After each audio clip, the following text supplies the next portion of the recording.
दोस्तों दो तीन चीज़ें हैं जो मेरा दिल कर रहा था कि मैं आपसे बात करूं। मेरा वो टेलीफोन का दूर लगा हुआ जहाँ पे, क्योंकि वो सामने वाली सीट पे बैठ के भी लोग करें तो वो सामने होता है, लेकिन अब मैंने कहा इसको मैं उतारूंगा तो पता नहीं, तो अब जैसा भी है यहाँ से गुजारा कर लीजिएगा। सुहेल वड़ैच साहब का कॉलम, क्योंकि आजकल सुहेल वड़ैच साहब के कॉलम बड़े हिट हैं, थोड़ा सा मुख्तलिफ लिख रहे हैं, लेकिन मैंने उनका आज का कॉलम पढ़ा है, मुझे तो उसमें PTI की मौत नज़र आ रही है। और कुछ दोस्त उन पे वो तनकीद भी कर रहे हैं कि वो आजकल इमरान खान साहब के माफ़ी के लिए और बहुत सारी दूसरी बातें। बहरहाल मैंने उनका पूरा कॉलम पढ़ा है, मुझे तो उनके कॉलम में आज PTI जो है वो ख़त्म होती हुई नज़र आ रही है, अगर मगर तो, लेकिन खैर उस पर बात करेंगे।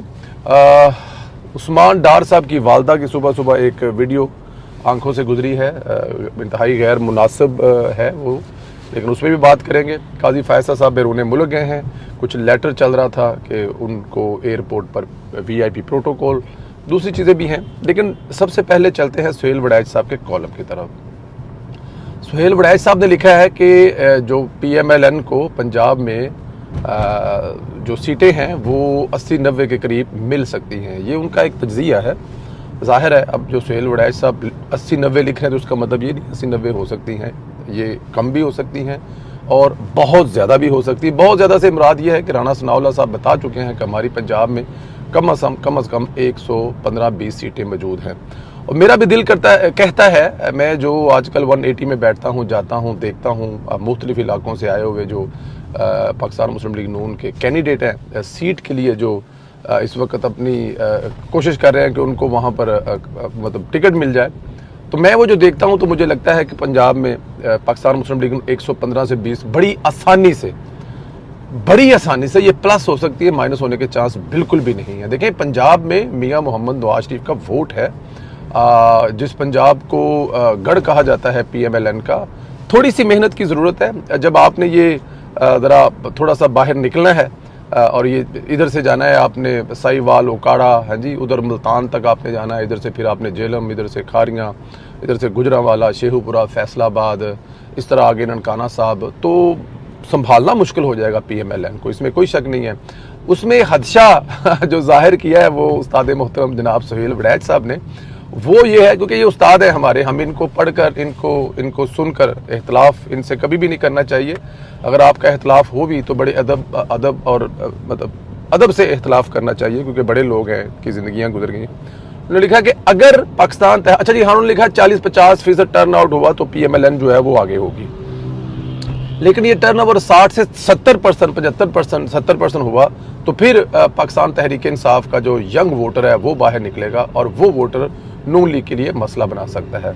मेरी ख्वाहिश ये है कि ये टर्न ओवर 100% हो, एक भी पाकिस्तान का वो शहरी, मतलब ये 12 करोड़ समथिंग जो वोट है ना, ये टोटल का टोटल वोटर बाहर निकले और टोटल वोटर जो है वो वोट डाले। वो किसको वोट डाले ये उसका अपना डिसीजन है। वो वोट डालने से पहले ये जरूर देखे कि जिसको उसने वोट डालना है, क्या इंतखाबात जीतने के बाद और वोटर 100% जो पाकिस्तान का है वो ही इमरान खान का दौर रखे, बड़ा आसानी हो जाएगी आपको वोट किसको डालना है आपने। अगर आपको चाहिए इस मुल्क में मजीद रोजगार के मौके, अगर आपको चाहिए डॉलर फिर दोबारा वही 100-125 पे आके रुक जाए, अगर आपको सस्ता पेट्रोल चाहिए, अगर आपको तरक्की करता हुआ मुल्क चाहिए, अगर आप चाहते हैं कि दूसरे ममालिक के इन्वेस्टर आकर इन्वेस्ट करें, अगर आप चाहते हैं कि पाकिस्तान का मुकाम दोबारा फिर उसी जगह पे जाए कि पाकिस्तान की IT मार्केट दुनिया के लिए बेस्ट मार्केट हो, तो फिर मेरे ख्याल में आपके लिए मुश्किल नहीं होगा फैसला करना, आप नवाज शरीफ को वोट डालेंगे, बिल्कुल ठीक है ना जी। और अगर आप चाहते हैं कि 15 साल हुकूमत होने के बावजूद भी सिंध में कोई ऐसे अस्पताल ना हो जो लोग पंजाब से जाकर इलाज करवा सकें, और अगर आप चाहते हैं कि सिंध में 15 साल हुकूमत होने के बावजूद कराची के जो नलके हैं जिनसे पानी आता है, जिन टूटियों से पानी आता है, वो 15 साल से टूटियां प्यासी हों, तो फिर आप पाकिस्तान पीपल्स पार्टी को वोट डाल सकते हैं। अगर आप चाहते हैं कि थर में लोग अब भी एक एक बूंद कतरा पानी के लिए तरस रहे हैं और आप चाहते हैं कि ये सारा कुछ पूरे मुल्क में हो, तो फिर आप पाकिस्तान पीपल्स पार्टी को वोट डाल सकते हैं। अच्छा, इसी तरह आप चाहते हैं कि मुल्क में डाकू राज हो, जो अपने हैं उनके साथ जो हो रहा हो वो सब कुछ होता रहे, और आप बोरियां भरकर जो रुपए हैं वो किसी यान अली के हाथों दुबई भेजी जाती रही हो, तो फिर भी आप पाकिस्तान पीपल्स पार्टी को वोट डाल सकते हैं। इसके अलावा बहुत सारी दूसरी चीजें हैं जो पाकिस्तान पीपल्स पार्टी के क्रेडिट पर है, और सबसे बढ़कर सदर आसिफ अली जरदारी के बकौल आप चाहते हैं कि एक ऐसा बंदा पाकिस्तान का वज़ीर आज़म बने जो अभी सीख रहा है, जो पाकिस्तान पीपल्स पार्टी का, मैं उस्मान बुज़दार तो नहीं कहता, लेकिन जो पीपल्स पार्टी का उस्मान बुज़दार है, बिलावल भुट्टो जरदारी इस मुल्क का प्रेसिडेंट बने, तो फिर आपके लिए बड़ा आसान है, आप पीपल्स पार्टी को वोट डालें। अच्छा, इसी तरह आगे चलते हुए अगर आप चाहते हैं कि आपके बच्चों का फ्यूचर डार्क हो जाए, वो दुनिया जहान के बदतमीज़ हो जाए, उनको बात करने की तमीज़ ना हो, गालम गलोच के बगैर बोलते ना हो, छोटे बड़े की तमीज़ भूल जाए, तो फिर आपके पास ऑप्शन मौजूद है इमरान खान। आप इमरान खान को वोट डाल सकते हैं। अगर आप चाहते हैं कि डॉलर $125 वाला $200 ₹250 ₹250 चला जाए, तो फिर आप इमरान खान को वोट डाल सकते हैं। आप चाहते हैं कि अगर पेट्रोल ₹65 से 180-90 का हो जाए, तो फिर आप बड़े आराम से इमरान खान को वोट डाल सकते हैं। और अगर आप चाहते हैं कि पाकिस्तान सिर्फ नारों पर चले, पाकिस्तान सिर्फ तकरीरों पर चले, आप वोट लेने के लिए जब जाएं तो आप 50 लाख घर और 1 करोड़ नौकरियों का नारा लगाएं, और जब हुकूमत बनाएं तो लोगों को रियासत मदीना के नाम पर बेवकूफ़ बनाएं, तो फिर बड़े आराम से खूबसूरत तरीके से आप लोग जाएं और इमरान खान को वोट डाल दें। मेरा ख्याल है कि सुहेल बड़ैच साहब ये जो टर्न ओवर है 100% होना चाहिए। आपके दिल, आपकी ज़मीर की आवाज़, आप जाएँ वोट डालें। मुझे ये लगता है कि जब आप बाहर जाएंगे, वोटर की लंबी लाइन में लगे होंगे, आपके जहन में आपके बच्चों का फ्यूचर होगा, आपके जहन में आपका कारोबार होगा, आपके जहन में आपकी बिजली, गैस, सस्ती पेट्रोल होगा, तो फिर वोट खुद ब खुद नवाज शरीफ को चला जाएगा। ये इतना मुश्किल काम नहीं है, लेकिन वोटर घर से जरूर निकले और जरूर वोट डालें। अपनी किस्मत का फैसला अगले 5 साल के लिए जिसके आपने हाथ में देना है, उसके लिए बाहर निकलें और वोट डालें।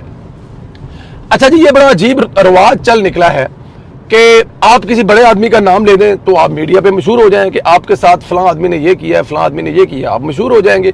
अब शेर अफजल मरवत साहब जब जेल से निकले, पकड़ा उनको पुलिस वालों ने, मुकदमे उन पे पता नहीं किस किस्म के हैं, और जब वो जेल से बाहर निकलते हैं तो वो कहते हैं कि जी मेरे पे जितना तशद्दुद हुआ है वो मरियम नवाज ने करवाया है। कमाल बात है यार।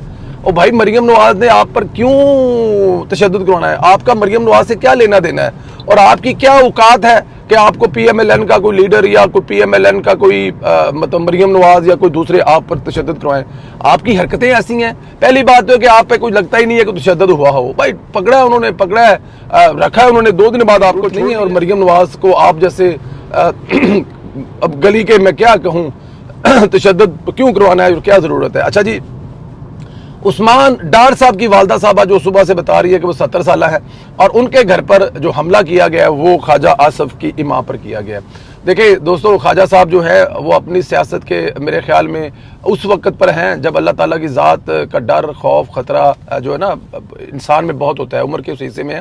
ख्वाजा आसफ साहब को क्या ज़रूरत है कि वो उस्मान डार की वालदा के घर पर ये काम करवाएं? क्या उस्मान डार किसी जोगा रह गया है? क्या उस्मान डार जो है अब वो इलेक्शन लड़ेगा और किसी के लिए थ्रेट हो सकता है? क्या उस्मान डार अब क्या पाकिस्तान के अदारों के लिए ख़तरनाक है? देखिए, मैं आपको एक बात बताऊं, वालदैन सबके वालदैन होते हैं, माएँ सबकी सांझी होती हैं। हमारे लिए भी वो उतनी ही मोहतरम है जितनी उस्मान डार साहब के लिए, लेकिन खुदारा माओं के नाम पर सियासत करना छोड़ दे, बस कर दे।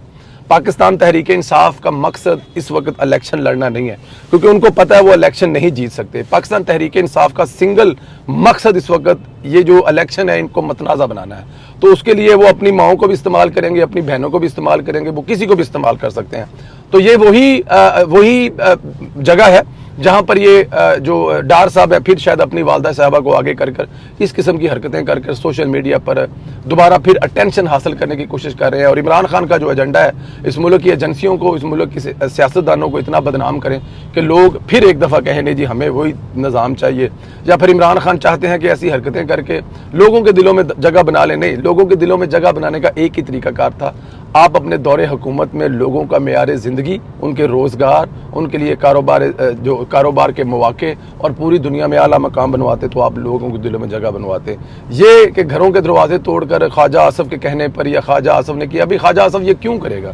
ख्वाजा आसफ को उस वक्त आपसे ख़तरा नहीं हुआ जब इमरान खान और इमरान खान के लाने वालों का पूरा हाथ आपके सर पर था। ख्वाजा साहब को आप उस वक्त नहीं हरा सके, तो अब आप ख्वाजा साहब का क्या कर लेंगे?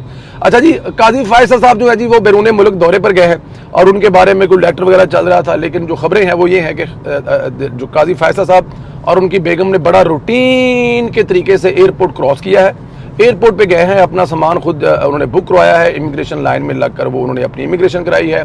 आगे जाकर उन्होंने जहाँ पे तलाशी देने की बारी आती है, उनकी बीवी ने औरतों वाली साइड पर जाकर जो बाकायदा तौर पे वो जाने से पहले तलाशी लेते हैं, वहाँ पे तलाशी दी है और बिल्कुल एक नॉर्मल इंसान की तरह, मेरे और आपकी तरह उन्होंने कोई प्रोटोकॉल लिए बगैर ट्रैवल किया, जो कि एक बहुत अच्छी रवायत है। एक ताकतवर तरीन अदारे का सरबराह अगर ऐसा करेगा तो ये एक बहुत ही पॉजिटिव चीज़ है और ये ऐसी होनी चाहिए।